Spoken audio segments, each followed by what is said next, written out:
திமுக விட்டு அதிமுக, அதை விட்டால் நாம் தமிழர் கட்சி சீமான் அவர் லாயக்கில்லை, மாற்றி மாற்றி பேசுகிறாரு. அவர் லாயக்கில்லை, ஏன்னா அவர் பேசி பேசி பெரிய ஆளானார், இளைஞர்கள் மத்தியில் பெருசாக கொண்டு வந்தார். ஆனால் அவர் எங்கே தவறு விட்டார் அப்படின்னா, இது வந்து தமிழ்நாடு மட்டும்தான் இங்கே இருக்கணும், மற்ற யாருமே இங்கே இருக்கக்கூடாதுன்ற அளவுக்கு மற்ற மக்களோட வெறுப்பை சம்பாதிச்சார். முன்னாடி 8% வாங்கினா இப்போ 4% வாங்கியிருக்கிறார். அந்த அளவு தான் அவர் வந்து நம்பிக்கைக்குரியவரான இல்லை. 234 தொகுதியும் ஒரு தொகுதியிலிருந்தும் 10th டாப் 2 +2 டாப் 2 அவங்க அப்பா அம்மா கூட ஆட்கள் வர வச்சு 13 மணி நேரம் 14 மணி நேரம் உட்காராமல் நின்று ஒவ்வொருத்தரும் நின்று செல்ஃபி எடுத்து அப்படி காமிச்சு பயங்கரமாக அப்படி இந்த மாதிரி இப்படி காமிச்சு அப்படி காமிச்சு யங்ஸ்டர்ஸ் மத்தியில் வந்து பயங்கரமாக ரீச் ஆகாது. இது வந்து ஒரு வகையான மார்க்கெட்டிங் ஸ்ட்ராட்டஜி. ஆனால் இந்த தாவேகா ஆந்தம் சாங்குன்றது மக்கள்கிட்ட ஒரு பெரிய இம்பேக்ட் ஏற்படுத்துச்சுன்னே சொல்லலாம். ஆமாம், அந்த பாட்டு எந்த அளவுக்கு சார் மக்களோட மனசில் இடம் பிடிச்சிருக்கு, அதுவே இவ்வளோ ஓட்டு வரதுக்கு காரணமாகவும் இருந்திருக்கு. அந்த பாட்டு இவ்வளோ பெருசு ஆகிறதுக்கு விஜய் காரணம், இவ்வளோ ஓட்டு வாங்குறதுக்கு விஜய் காரணம். ரஜினிகாந்த் அவரை பற்றி சொன்னீங்க, அவர் அரசியல் வரமாட்டேன்ற மாதிரி சொல்லியிருந்தாருன்ட்டு. ஆனால் அவர் ஒரு நடுவில் ஒரு விமர்சனத்துக்கு ஒரு பதில் சொல்லியிருந்தாரு, காலம் பதில் சொல்லும்ன்ற மாதிரி. ஆனால் இது வரைக்குமே விஜய் ஜெயிச்சதுக்கு ஒரு வாழ்த்து கூட சொல்லலை. எக்ஸ் முதலமைச்சர் ஸ்டாலின் அவர்களை வந்து சந்திக்க போயிருக்காரு. அது எதுக்காக சந்திக்க போயிருக்காரு? அவர் அரசியலுக்கு வர ட்ரை பண்ணாரு, முடியலை. இப்போ இவர் அரசியல் வந்துட்டாரு.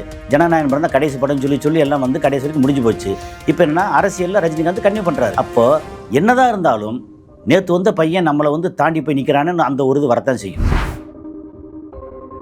ஸ்டாலினோட ஆக்டிவிட்டீஸ் அவர் வந்து ரொம்ப பிடிக்குது. ஏன்னா ஸ்டாலின் வந்து அந்த மேன் மக்கள் இருக்காங்க இல்லையா, அந்த இடத்துல ரொம்ப நெருக்கமாக நல்லா பண்ணுறாரு. நீங்கள் இப்போ நடுவில் சொன்னீங்க சார், ஜனநாயகன் படம் வந்து இது வரைக்குமே ரிலீஸ் ஆகலை. இப்போ அதில் டைட்டில் கார்டுன்னு ஒன்று போட்டிருப்பாங்களே, அந்த தளபதி விஜயின் நேம் கார்டு போட்டிருப்பாங்க. இப்போ சிஎம் ஆயிட்டாரு, இப்போதான் அந்த படம் ரிலீஸ் ஆக போகுது. அதில் என்ன மாதிரி நேம் கார்டு சார் வரும்? நம்ம தமிழக முதலமைச்சர்னு சொல்லி போடலாம். என்ன அது கார்டு மாத்திரம் ஈஸி தானே.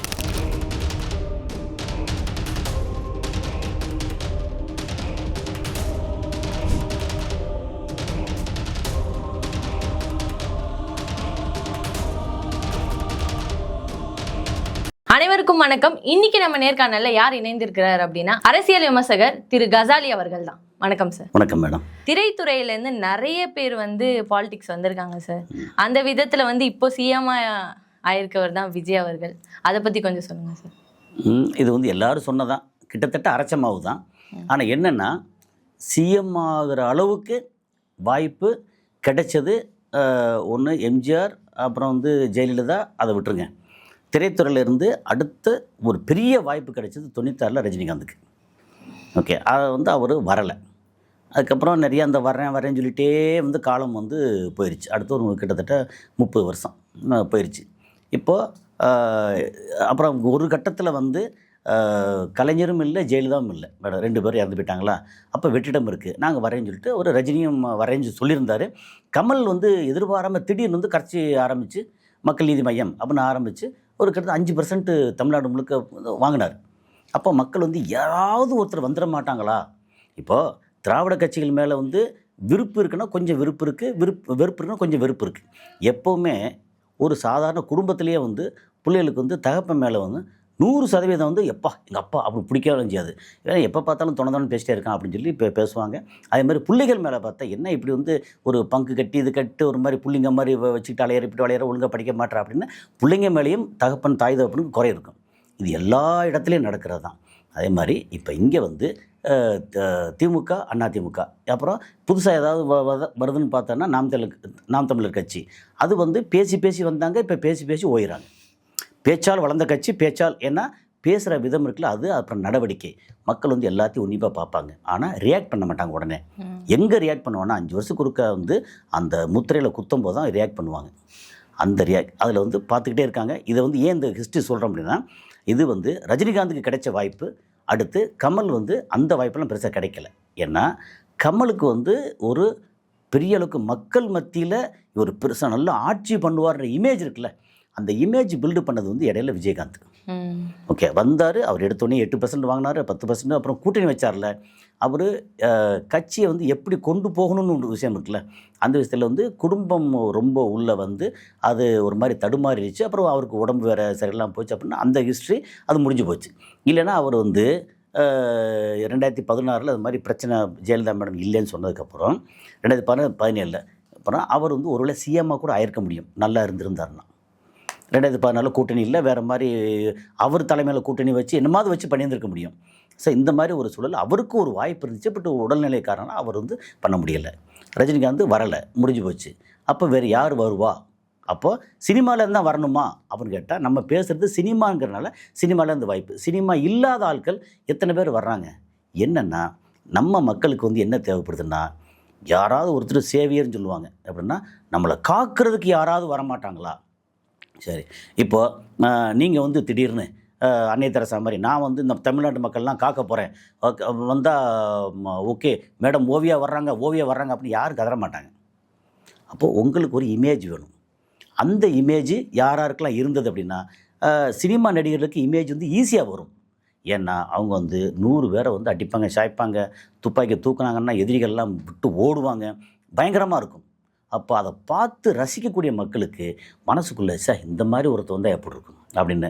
அதே மாதிரி காலேஜ் படிக்கக்கூடிய அப்புறம் வந்து அடுத்த கட்டத்தில் இருக்கக்கூடிய 25, 30 வயசு, 35 வயசு அந்த மாதிரி பெண்களுக்கு வந்து அங்கே ரொமான்ஸு சீன் வரும் இல்லையா, எப்படிலாம் இருக்காங்க, நம்ம வீட்டுக்கான ஒருத்தர் இருக்காங்க தத்தி மாதிரி அப்படின்னு அந்த ஃபீலிங் வரத்தான் செய்யும். இது வந்து எப்படின்னா உள்ளுணர்வு.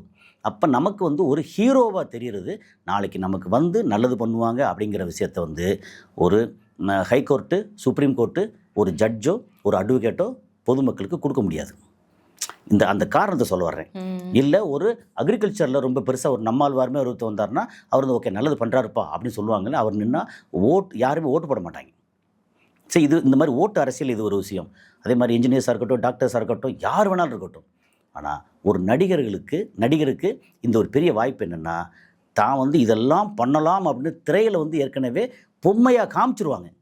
அப்போது சின்ன பிள்ளைலேருந்து பெரிய ஆள் வரைக்கும் ரசிகர்கள் முன்னாடி வந்து ரஜினிகாந்துக்கு இருந்தாங்க, இப்போ விஜய்க்கு இருக்காங்க. இது அடுத்த கட்டத்தில் யாருக்கு இருக்காங்கன்னு கேள்வி வந்துச்சுன்னா சிவகார்த்திகேயனுக்கு இருக்காங்க. இப்போது அப்போ சிவகார்த்திகேயன் அரசியல் தெரியாது. அதாவது அவருக்கு மென்டாலிட்டி ஒன்று இருக்குல்ல. இப்போது இவர் வந்து விஜய் எடுத்துட்டிங்கன்னா கரெக்டாக வந்துக்கிட்டே இருக்கார். படங்கள் வந்து சூஸ் பண்ணுற ஐட்டம் இருக்குல்ல, அது எல்லாமே வந்து தாட்போட்டு மக்கள்கிட்ட வந்து யங்ஸ்டர்ஸ்கிட்ட ரொம்ப ரீச் ஆகுறாரு. இளம்பெண்கள்கிட்ட, இளம் பசங்கள்கிட்ட எல்லாத்தையும் ரீச் ஆகிறார். இதெல்லாம் வந்துச்சு. திடீர்னு வந்து அவர் அரசியல் கட்சி ஆரம்பித்தா அவங்க அப்பா வந்து சொல்கிறாரு, என்ன பண்ணுறாரு, நிறையா வருது, பிரச்சனை வருது, உள்ளுக்குள்ளே ஃபேமிலி எல்லா பிரச்சனையும் தாண்டி அரசியல் கட்சி ஆரம்பித்து அவர் மேலே பெரிய எதிர்பார்ப்பு வருது.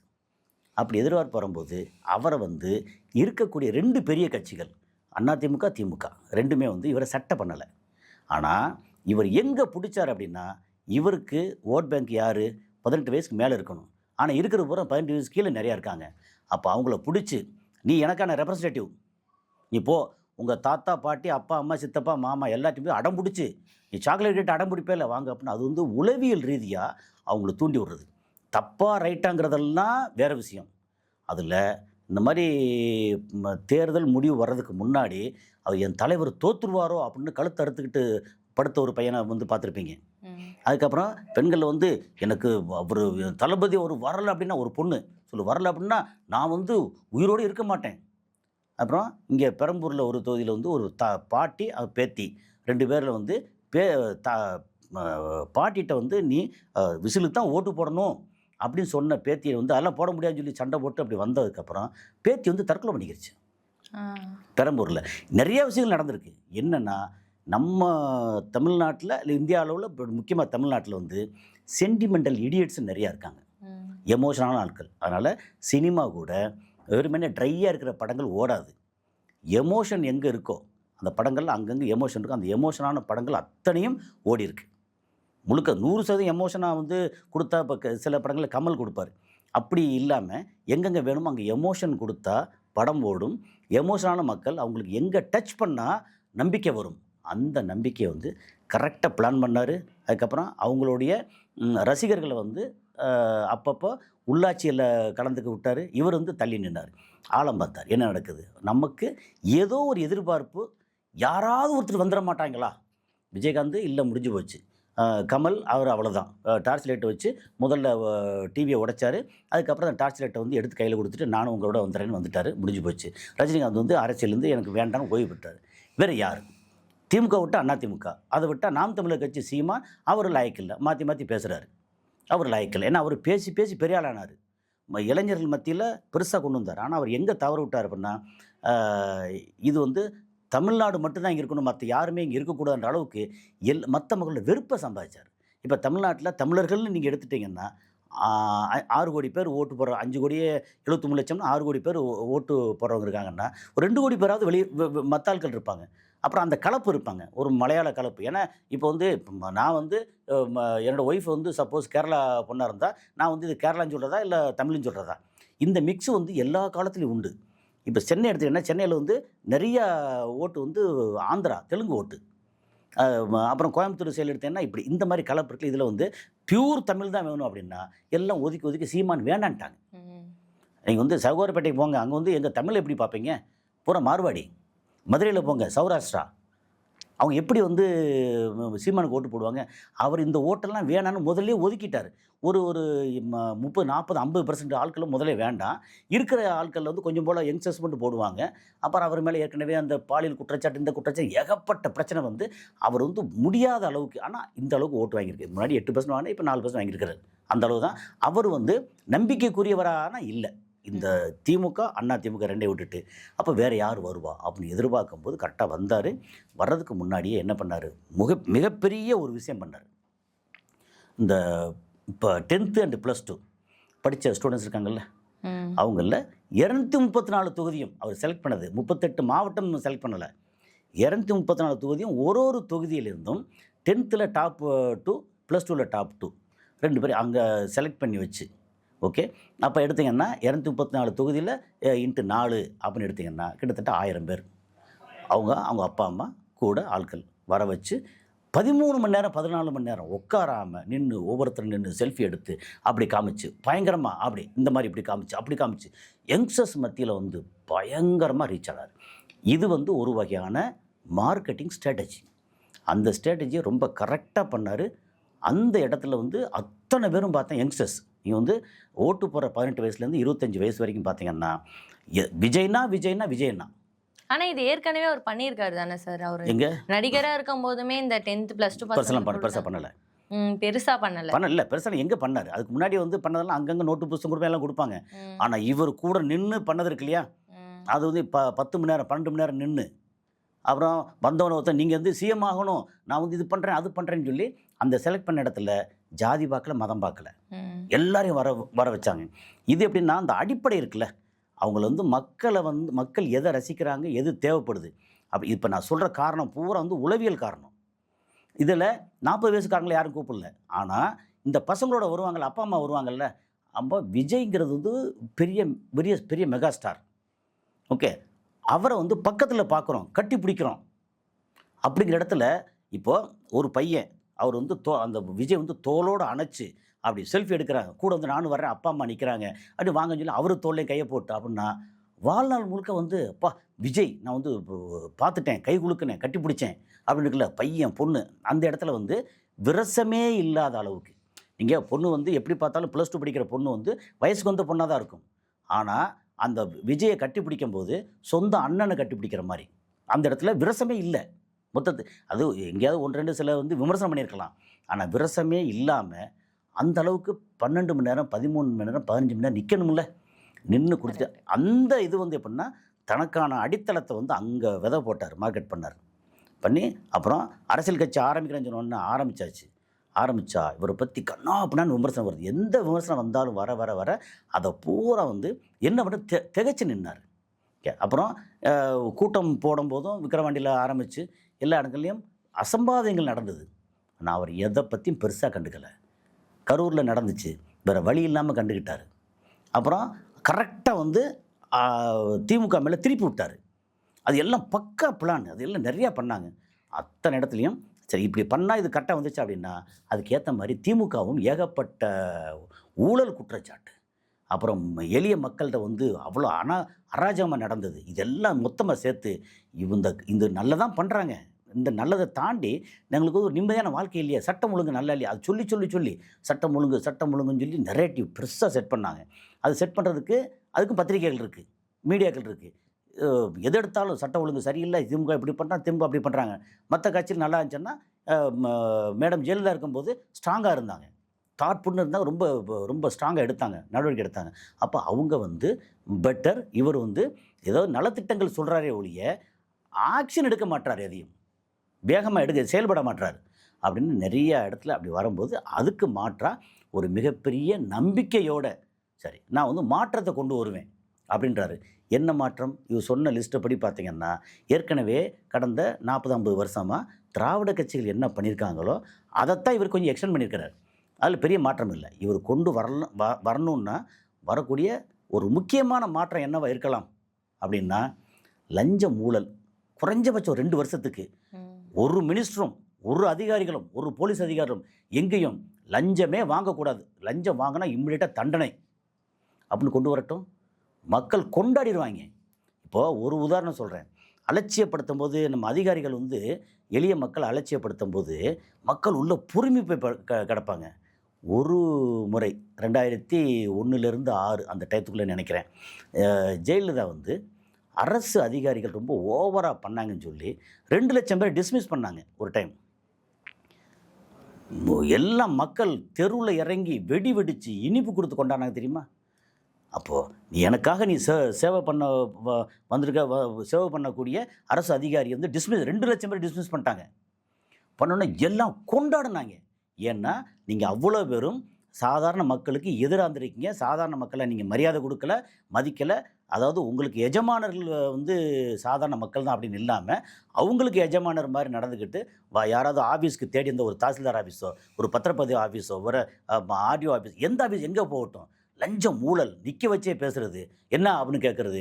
அப்புறம் இடைத்தரகர்களுக்கான அவங்களுக்கு மட்டும் கையெழுத்து போட்டு கொடுக்குறது, மற்றவங்களை இப்படியா இப்போ சரியில்லை நாளைக்கு வா நாளைக்கு மரம் இப்படி அலைய விடுறது. அப்படியே லஞ்சம் ஊழலுக்காக அலைய விட்டு ஏகப்பட்ட மக்கள் வந்து ஒரு மாதிரி பொறுமை போய் கிடப்பாங்க இல்லையா, அந்த இடத்த கரெக்டாக டச் பண்ண விஜய். அது இல்லாமல் கரூரில் வந்து இந்த அசம்பவம் நடக்கிறதுக்கு முன்னாடி ஒரு பாட்டெல்லாம் பாடினார், பாட்டிலுக்கு 10 ரூபா பாலாஜின்னு பாடினார் தெரியுமா? அது அப்படி எடுபட்டுச்சு. ஏன்னா டாஸ்மாக் வந்து 5500 சம்திங் டாஸ்மாக் தமிழ்நாட்டில் இருக்குது மொத்தம். அதில் போய் வாங்காத ஆட்களை விரல் விட்டு எண்ணிடலாம். அது தனக்கு வாங்கலாம் அல்லது தனக்கு ஏதோ பார்ட்டிக்கு போய் வாங்கலாம், எதோ வாங்கலாம். போய் டாஸ்மாக்கு போகாத ஆட்கள் விரல் விட்டு எண்ணிடலாம். அந்த மாதிரி தான் இருக்காங்க. போனால் 10 ரூபா எக்ஸ்ட்ரா 20 ரூபா எக்ஸ்ட்ரா அப்படின்னு வாங்குறாங்கல்ல.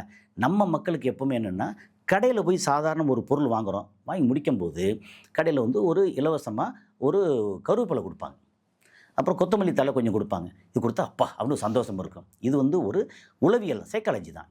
அதே மாதிரி இப்போது கவர்மெண்ட் விலை வந்து 100 ரூபா வச்சுருக்காங்க, ஒரு பாட்டிலோட விலை வந்து 100 ரூபா வச்சுருக்காங்க. 100 ரூபா கொடுத்து வாங்கிட்டா நான் கரெக்டாக வாங்கிட்டேன். அதில் 5 ரூபா எக்ஸ்ட்ரா கொடுத்தா கூட நீ எதுக்கு 5 ரூபா எக்ஸ்ட்ரா வாங்குற அப்படின்னு ஒரு கேள்வி வரும். இது 5 ரூபா. அப்போ அதே கவர்மெண்ட் அடுத்து வந்து அது 120 ரூபா மாற்றுறாங்க அப்படின்னா எம்ஆர்பி 120 ரூபா இருக்கா, ரைட் 120 ரூபா கொடுத்துறேன். மக்களோட மனநிலை அப்படி. நீ அங்கே இருக்கிற வந்து எக்ஸ்ட்ரா ஏன் 10 ரூபா வாங்குற? அப்படி 10 ரூபா வாங்கினா ஒரு நாளைக்கு வந்து எத்தனை கோடி வந்து எக்ஸ்ட்ரா போகுது. அப்புறம் அங்கே பக்கத்தில் இது இருக்குமா, அந்த பார் மாதிரி வச்சுருப்பாங்க, சாதாரண பார் மாதிரி. அங்கே உள்ளே போனால் சாக்கடை மாதிரி கிடக்குங்க. நான் வந்து இப்போ செக் பண்ணுறதுக்காக நான் நிறைய இடங்களுக்கு போய் பார்த்துருக்கேன். நம்ம போனால் என்ன வேணும் அப்படின்னா, இல்லைங்க சும்மா எதுக்கு வந்தீங்க அப்படின்னு கேட்பாங்க. என்ன வேணும்? அதில் பார்த்தா அந்த கொடுக்குற உணவாக இருக்கட்டும், ஆனால் காசு அவ்வளோ வாங்குறாங்க. அப்போ இது எல்லாம் வந்து குடிகார மக்கள் இருக்காங்களா, அவங்களும் ஓட்டு இருக்குல்ல, அந்த மக்கள் வெறுத்து போனவங்க. அவங்க வந்து நாளைக்கு விஜய் வந்து இதெல்லாம் ஒழிச்சு ஓரளவு நல்லா இருக்க பண்ணா.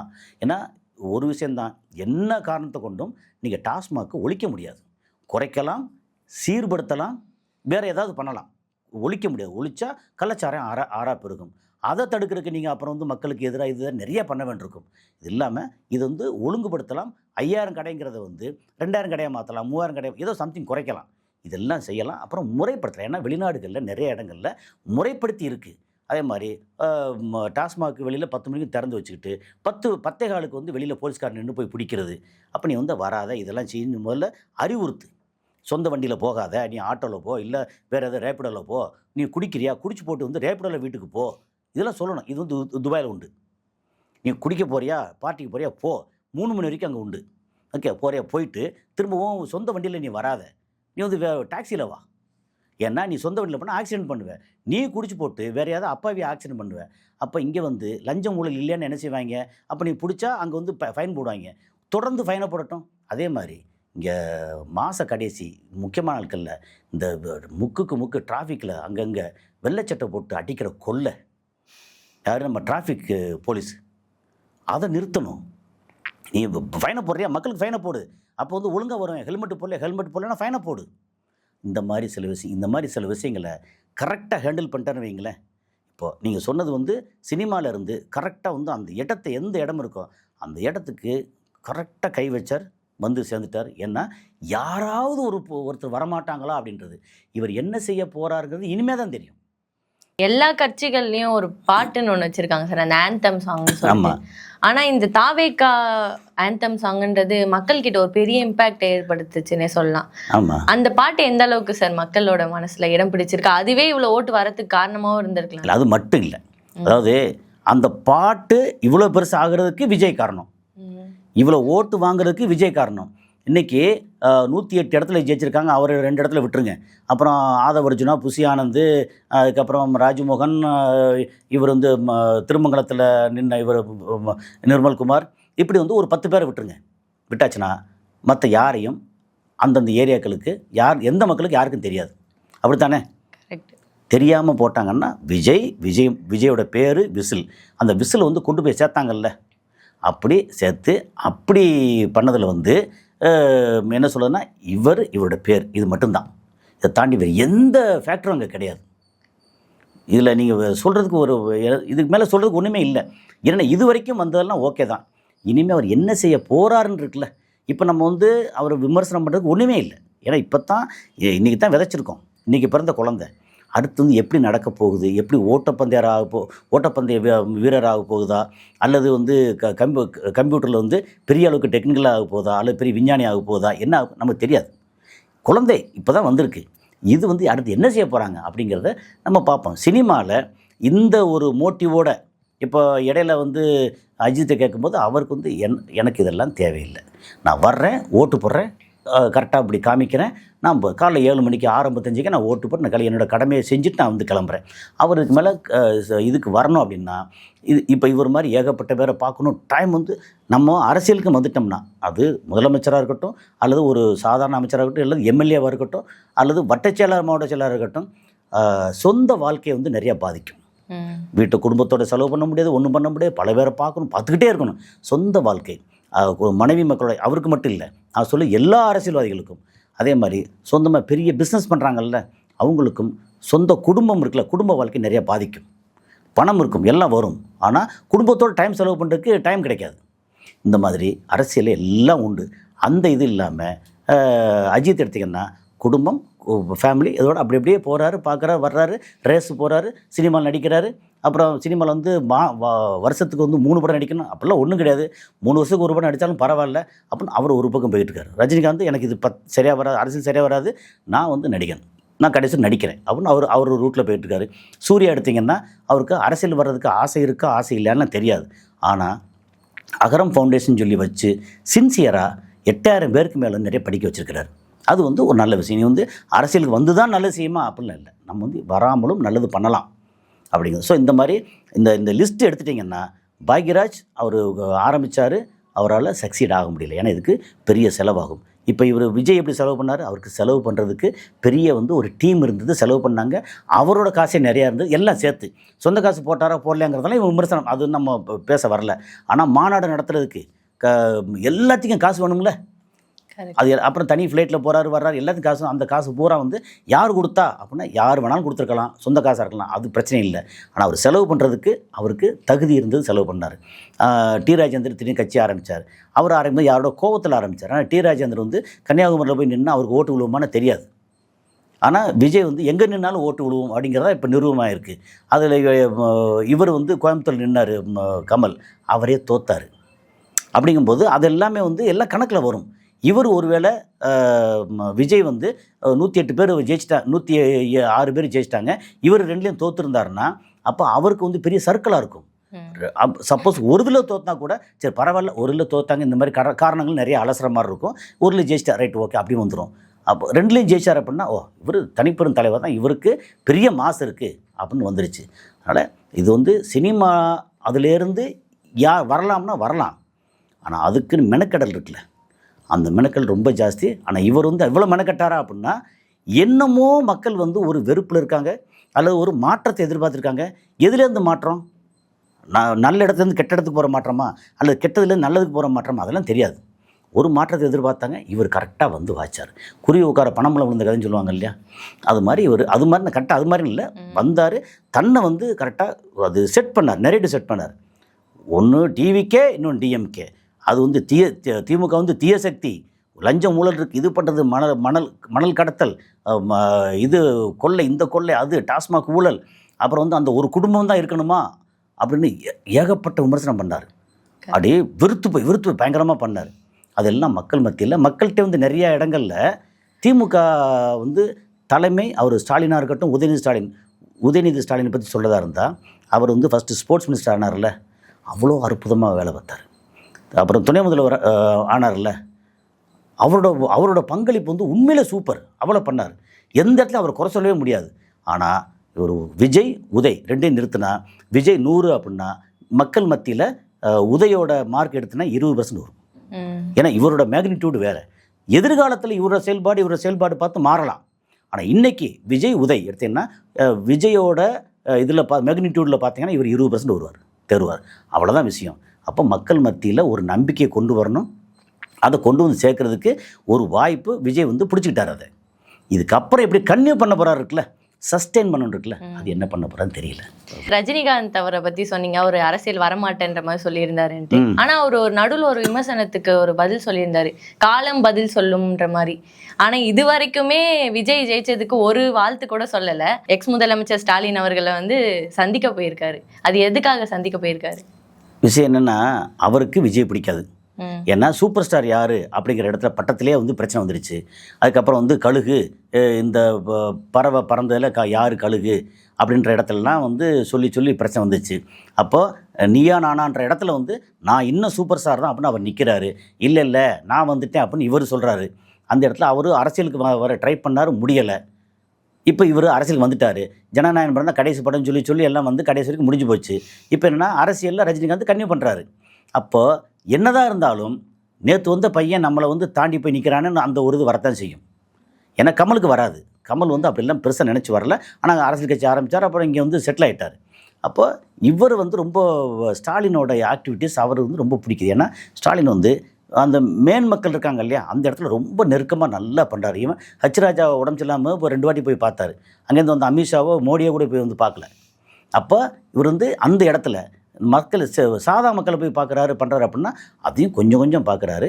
ஆனால் அவங்க கீழ் மட்டத்தில் இருக்கிற அந்த ஆட்கள், திமுகவோட ஆட்கள், அதிகாரிகள் இந்த மக்களை வந்து ரொம்ப படுத்திட்டாங்க. அந்த இடத்துல கோட்டை விட்டாங்க. திமுக கோட்டை விடாமல் கரெக்டாக இருந்தால் இந்த சரிவு ஏற்பட்டுருக்கான்னு நினைக்கிறேன் நான். அதனால் ரஜினிகாந்த் வந்து அவருக்கு வாழ்த்து சொல்லாதது வந்து எதிர்பார்க்குறது தான். ஆமாம், இது வந்து அஜித் சொன்னாரான்னு தெரியாது. ஆனால் சிவகார்த்தியனாக இருக்கட்டும் அல்லது சூர்யாவாக இருக்கட்டும் எல்லாரும் சொல்லுவாங்க. ஏன்னா இது வந்து ஒரு மரபு.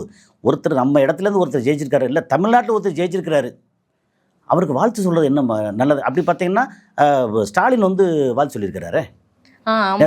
ஆமாம், புதுசாக வரவங்களுக்கு என்ன வாழ்த்துன்னு சொல்லியிருக்கிறாரு. அது வந்து மரபு. அப்போ நம்ம என்ன சொல்கிறோம், இவர் வந்து இவர் முதலமைச்சராக வந்துட்டாரா, இவருக்கு நம்ம வாழ்த்து சொல்கிறோம். துணை முதல்வர் அதாவது எதிர்க்கட்சி தலைவராக வந்து இப்போ உதய், ஏன்னா ஸ்டாலின் தோத்துட்டார், இவர் ஜெயிச்சிருக்கிறார், இவர் தான் வந்து இப்போது எதிர்க்கட்சி தலைவர். அப்படின்னா எதிர்க்கட்சி தலைவராக சிறப்பாக செயல்படுறதுக்கு இவருக்கும் ஒரு வாழ்த்தை சொல்கிறோம். அதுக்கப்புறம் நீங்கள் எடப்பாடி பழனிசாமி எடுத்தீங்கன்னா அவர் 3ஆயிரத்துக்கு வந்துருக்கிறாரு.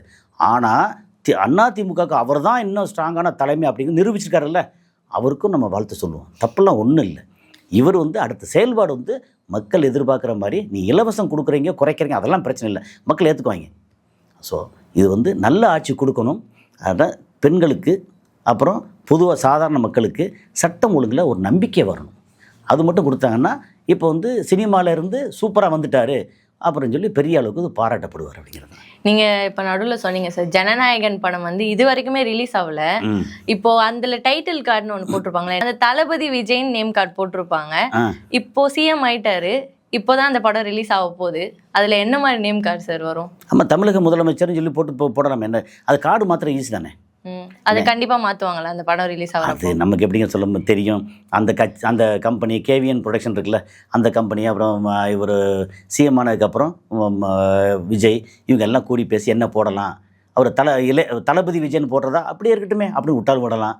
அல்லது முதல்ல வாழ்த்து சொல்லி கேவிஎன் ப்ரொடக்ஷன் இருக்குல்ல, இது எப்படின்னா விஜய் ஒரு நடிகராக சம்பளம் வாங்கின நடிகர். பட் அதை ஓனர் யார் அப்படின்னா கேவிஎன் ப்ரொடக்ஷன். அவங்க இனி பெருமையாக இவங்களுக்கு வாழ்த்து முதல்ல ஒரு இதில் வாழ்த்து சொல்லி, அப்புறம் படத்துக்கு இடையில அந்த டைட்டிலுக்கு இடையில இவர் முதலமைச்சர் இதெல்லாத்தையும் போட்டு அதோடு சேர்த்து படத்தை ரிலீஸ் பண்ணலாம். என்ன அது மாற்றலாம். மாற்றிட்டு இதில் நம்ம சிபிஎஃப்சி இருக்கு இல்லையா, நம்ம சென்சார் போர்டு, அதில் திரும்ப இது வாங்கணும், சர்டிஃபிகேட் வாங்கணும். அது பெரிய விஷயம் இல்லை. இவ்வளோ தான் சேர்க்குறீங்களா, ரைட் ஓகே அப்படின்னு சர்டிஃபிகேட் வாங்கணும். அதெல்லாம் அப்படி போடுறதுக்கான வாய்ப்பு இருக்குது. ஆனால் அது தளபதினு போடுறதுக்கு பதிலாக சிஎம் அப்படின்னு போட மாட்டாங்க. ஏன்னா அவர் தளபதிங்கிறது அவருக்கான அடைமொழி. ஆனால் சிஎம்ங்கிறது ஒரு பதவி. ஓகே, அதனால் அதை போட மாட்டாங்க. பட் அதை இடையில சேர்ப்பாங்கன்னு நினைக்கிறேன். மேபி சேர்க்கலாம். ஆமாம், சேர்க்க வாய்ப்பு இருக்குது, சேர்ப்பாங்க நினைக்கிறேன். விஜய் அவர்கள் சினிமால இருந்தா வந்தாரு, இன்னமும் கட்டணம் சொல்லிட்டு இன்னமும் கட்டிட்டு தான் சார் இருக்காங்க. அதுக்கு ஏதாச்சும் விஜய் அவர்கள் சப்போர்ட் பண்ணுவாரா? இருக்க வாய்ப்பு இருக்கு. அந்த கட்டடத்தோட பட்ஜெட் ரொம்ப பெருசுங்க. அத்தியம் தெரிஞ்சு 30 கோடி ரூபாய்க்கு மேலே. ஓகே, ஆனால் அதை கட்டி முடித்து அப்புறம் அதை கமர்ஷியலாக ஏதாவது வாடகைக்கு விட்டு அந்த வாடகையிலேருந்து அங்கே நாட்டுப்புற கலைஞர்கள்லேருந்து நடிகர்கள்லேருந்து எல்லாத்தையும் பண்ண போகிறாங்களே. ஏன்னா அங்கே 2 பெரிய அரங்கம் இருக்குது. அந்த அரங்கத்தை மக்கள் பயன்படுத்த போகிறாங்க அப்படின்னா கீழே கார் பார்க் வெளியில் பெரிய சிக்கல் இருக்குன்னாங்க. உள்ளுக்குள்ளே இப்போ வச்சுருப்பாங்க நினைக்கிறேன். அதில் வாய்ப்பு இருக்குது. இவர் சிஎம் ஆனதுக்கப்புறம் நேரம் எப்படி பார்த்தாலும் நடிகர் சங்கத்திலேருந்து விஷால்லாம் அவரோட நல்ல நட்பில் இருக்கிறார். ஓகே, ஏன்னா விஷாலை செக்ரட்டரி, அப்புறம் இவர் நாசர் தலைவர், பொருளாளர் கார்த்தி. அப்படிங்கும்போது அவங்க எல்லாம் நல்ல இதில் தான் இருக்காங்க. அப்படி போனாங்கன்னா ஒரு வேளை சரி செய்யலாம் அப்படின்னு சொல்லி ஓகே, ஒரு 10 கோடி ரூபா அரசு சார்பாக நடிகர்களுக்கு அரசு சார்பாக கொடுக்குறேன் அப்படின்னு கொடுக்கலாம். 4.5 லட்சம் கோடி பட்ஜெட்டில். அப்புறம் அவர் வச்சுருக்க நலத்திட்டங்கள் ஒரு 12 லட்சம் கோடி. அப்படிங்கும்போது ஒரு 10,000 கோடி ரூபா, 10,000 கோடி இல்லை, ஒரு 10 கோடி ரூபா பெரிய விஷயமா இருக்காது. அது கொடுக்கவும் வாய்ப்பு இருக்குது. கொடுத்தா கொண்டாடுவாங்க. அது இல்லாமல் தயாரிப்பாளர் சங்கம் போய் கோரிக்கை வைப்பாங்க. ஒரு கடந்த 10 வருஷத்துக்கு மேலே ஒவ்வொரு வருஷமும் படம் தயாரிச்சிருக்கு இல்லையா, அதில் சின்ன பட்ஜெட் படங்கள், அந்த படங்களுக்கு ஒரு 7 லட்ச ரூபா மானியம் கொடுப்பாங்க. 10 வருஷமும் மானியம் கொடுக்காமல் இருக்க அரசும் கண்டுக்கலை. அங்கே இருக்கிற சங்கங்களும் பெருசாக போய் கோரிக்கை வைக்கிறாங்கன்னு சொல்கிறாங்க. பட் ஒன்றும் நடக்கலை. இவர் வந்த உடனே அடுத்து ஒரு 6 மாதத்துக்குள்ளே இந்த மாதிரி 10 வருஷம் இதெல்லாம் சேர்த்து ஒரு 1000 படங்களுக்கு 7 லட்ச ரூபான்னு கொடுத்துட்டாங்கன்னா மொத்த சினிமா கூட்டமும் சேர்ந்து வாழ்க விஜய், வாழ்க தளபதி, வாழ்க சிஎம் அப்படின்னு சொல்ல போகிறாங்க. ஏன்னா இப்போ வரைக்குமே பாதி பேருக்கு மேலே விஜய் அவர்கள் சிஎம் ஆனதுக்கு மக்கள் சந்தோஷம் அடையிறதை விட அவங்க போஸ்ட் போட்டு வாழ்த்துக்கள் சொல்லிட்டே வராங்க. இப்போ வரைக்குமே சொல்லிட்டே சொல்கிறாங்க, நிறைய சொல்கிறாங்க. இப்போ நம்ம சொல்கிறோம்ல, இப்போ நம்ம பேசுகிறோம், ஒரு சாதாரண காமன் மேனாக தான், சினிமாக்காரங்க காமன் மேனாக தான் நம்ம என்ன சொல்கிறோம், அவர் புதுசாக வந்திருக்கிறாரு வாழ்த்து சொல்கிறோம். அவர் நடவடிக்கை நல்ல விதமாக வரணும்னு சொல்லி, ஏன்னா திமுக என்ன தப்பு பண்ணாங்களோ அதுலேருந்து பாடம் கற்றுக்கிட்டு இந்த மாதிரி ஒரு நல்ல ஆட்சி கொடுக்கணும் அப்படிங்கும்போது நம்மளுடைய எதிர்பார்ப்பு, மக்களோட எதிர்பார்ப்பு எனக்கு நல்லது பண்ணணும் அப்படிங்கிறதான். நிறைய தாய்மார்கள் என்ன பண்ணுறாங்க, என் புள்ள, என் தம்பி, அந்த மாதிரி நிறைய நினைக்கிறாங்கல்ல, அதுக்கேற்ற மாதிரி நடந்துக்கணும்னு எதிர்பார்க்குறேன், அவ்வளோதான். த்ரிஷா அவர்கள் அந்த எலெக்ஷன் ஓட்டு ரிசல்ட் வர அன்னைக்கு, அவங்க பிறந்த நாள் வர அன்னைக்கு போய் விஜய் அவர்களை சந்திச்சுட்டு வாழ்த்து பெற்று வந்தாங்கன்னு சொல்கிறாங்க. அது என்ன மாதிரி சார் பார்க்குறது? ஒன்றும் பார்க்க வேண்டியதில்லை. ஏற்கனவே ஊர் உலகம் பூரா தெரிஞ்ச விஷயந்தான். ஒரு கல்யாணத்துக்கு ஒன்றா ஜோடியாக தான் போனாங்க, வந்தாங்க. அவங்க கூட நடித்தவங்க கொலீகு, அப்புறம் நல்ல நண்பர். அப்படிங்கும்போது இங்கே கீர்த்தி சுரேஷ் கல்யாணத்துக்கு சேர்ந்தே தான் ஃப்ளைட்டில் போனாங்க. இது எல்லாத்தையும் தெரிஞ்சதானே. இதில் புதுசாக சொல்கிறதுக்கோ ஒரு கிசு மாதிரி சொல்கிறதுக்கோ அல்லது தப்பாக ஒன்றுமே இல்லை. அவங்களுக்கு பிறந்தநாள் இந்த மாதிரி வந்திருக்கு, ரிசல்ட் வந்துக்கிட்டு இருக்கு, நல்லா வந்துக்கிட்டு இருக்கு, போகிறாங்க. அப்புறம் இதில் திருப்பதியிலேருந்து ஆமாம் அங்கேருந்து நேராக அங்கே போய் வாழ்த்து. அப்படி ஒரு நட்பு ரீதியாக நெருக்கமாக நண்பர்கள் வாழ்த்து சொல்கிறதுல என்ன இருக்குது, அதில் விமர்சனம் பண்ணுறது ஒன்றுமே இல்லைங்க. ஆனால் அவங்களோட ஃப்ரெண்டு ஒரு ஆக்ட்ரஸ் போஸ்ட் போட்டிருக்காங்க, உன் பர்த்டேக்கு ஒரு சிறந்த கிஃப்ட்டை பெற்றிருக்க த்ரிஷா அப்படின்ற மாதிரி சொல்லியிருக்காங்க. அது வேணும்னே அந்த விமர்சனத்தை கலப்புற மாதிரி தானே சார் அந்த போஸ்ட் இல்லை, இருக்கு. அப்படி பார்த்ததெல்லாம் நிறைய விமர்சனம் பண்ணத்தான் செய்வான். சோசியல் மீடியாவில் முகத்தை மறைச்சு, சுயத்தை மறைச்சு, பேரை மறைச்சு, கண்ணா பண்ணான்னு கெட்ட வார்த்தை முதற்கொண்டு போகிறது நிறைய அநாகரிகம் நிறையா நடக்குது. அது இல்லாமல் நிறையா போடத்தான் செய்வாங்க. எதையுமே நம்ம காதில் வாங்கிக்க வேண்டியதில்லை, நம்ம வார்டுக்கு போயிட்டே இருப்போம். அதுக்கு முன்னாடி வந்து ஒரு கதை சொல்லுவாங்க, நல்ல ஒரு தலைவன், அது ஒரு நல்ல ஒரு லீடர், அதுக்கு கதை சொல்லுவாங்க. எப்படின்னா, இந்த மாதிரி மேலே ஏறுறதுக்கு தவளைகள் நிறையா இருக்கும். எல்லாரும் அங்கே போனால் இங்கே பருந்து பிடிச்சிரும், கழுகு பிடிச்சி, இது பிடிச்சிரும் அப்படின்னு எல்லாம் வந்து பயந்துட்டு இப்போ எல்லா தவளையும் கீழே இருந்துகிட்ருக்கோம். ஒரே ஒரு தவளை மட்டும் வந்து கஷ்டப்பட்டு மேலே ஏறிடும். என்னென்னு கேட்டால் அந்த தவளை காது கேட்காது, அச்சீவ் பண்ணும். அது மாதிரி நம்ம வந்து இந்த மாதிரி விமர்சனம் எல்லாத்தையும் எடுத்து காது எதுவும் கேட்காம நமக்கு நம்மளுடைய கோல், நம்ம இப்போ பேசுகிறோம்னா விஜயை பற்றி, விஜயில் வந்து ப்ளஸ் மைனஸ் என்ன இருக்குது, என்ன மாதிரி வந்திருக்காங்க அப்படின்னு அலசுகிறோம். அப்புறம் உள்ளே வந்து சைக்காலஜிக்கலாக எந்த இடத்துல டச் பண்ணார், எப்படி அச்சீவ் பண்ணாருன்னு பேசுகிறோம். ஒருவேளை இப்போ அச்சீவ் பண்ணல அப்படின்னா ஏன் அச்சீவ் பண்ணலன்னு பேச போகிறோம், அவ்வளோதான். இதில் வந்து நம்மளோட பங்கு ஒன்றுமே இல்லை. நம்ம வந்து அதை விமர்சன பார்வையாக என்ன அப்படிங்கிறத நம்ம வந்து பார்க்குறோம், அவ்வளோதான். தொடர்ந்து பேசுவோம் சார். நன்றி. நன்றி.